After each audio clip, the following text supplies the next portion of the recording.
The majority leader just a few minutes ago used the term danger to our democracy. Danger to our democracy.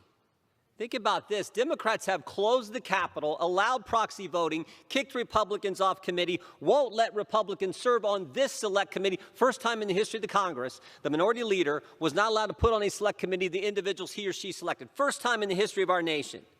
Democrats are trying to end the Electoral College, trying to end the filibuster, trying to pack the court. This committee, the January 6th committee, altered evidence and presented to the American people as if it were true.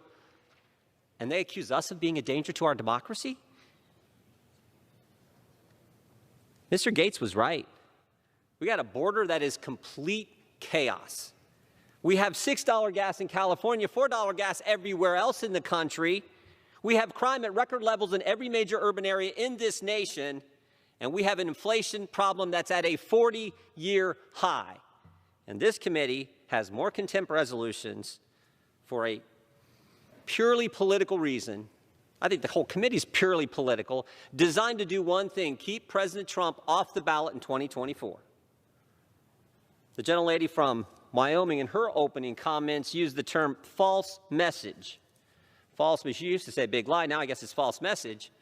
And I just jotted down, I thought when she said, I started jotting things down. False, think about all the false messages we have got from them in the last few years. They told us the protests in the summer of 2020 were peaceful. Got $1 billion worth of damage around our cities that says it wasn't.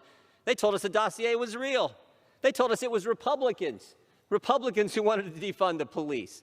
That's almost laughable if it wasn't so serious for our law enforcement and for the families who live in those areas where mayors and city councils did defund the police. They told us the FBI didn't spy on the Trump campaign.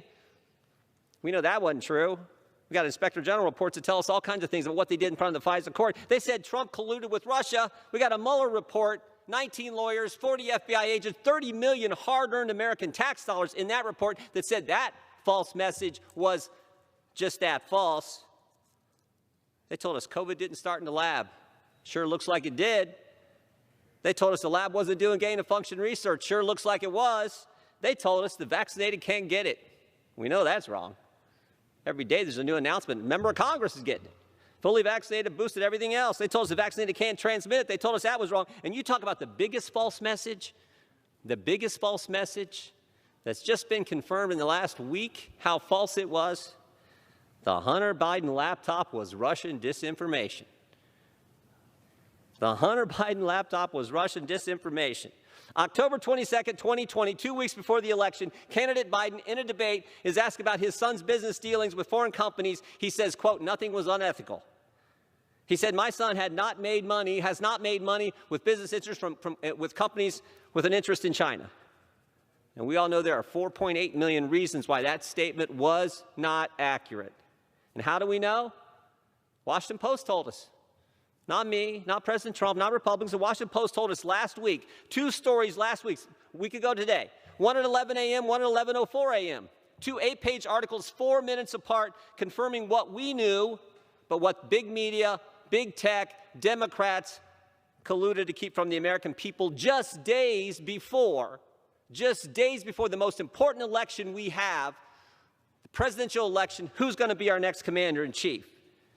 The laptop was real, the eyewitness was real, the emails were real. The only thing fake was that collusion from those individuals, those entities, to keep important information from we the people in the run-up to the most important election we have. And oh, by the way, they were joined by 51 former intel officials, joined in the collusion. You know, it's also interesting, it's funny how that story has changed. 18 months ago, started off, wasn't his laptop, quickly switched to, well, it was his laptop, but it was Russian disinformation. And now it is, well, it wasn't Russian disinformation, but Joe Biden had nothing to do with it.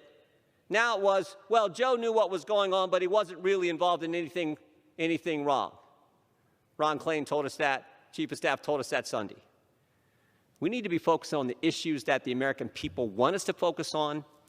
If you want to talk about danger to our democracy and the biggest false message, I would say what happened, one of the biggest dangers to our democracy and one of the biggest false messages is what happened 18 months ago, where that story was kept from the American people. We could dig into that, find out what went on there, why that happened, and we could also focus on the record crime, record inflation, record price of gas, and the chaos on our southern border that's about to get worse as the Democrats look to, as the Biden... Gentleman's recognized for 30 more seconds. Title 42. I urge a no vote and yield back.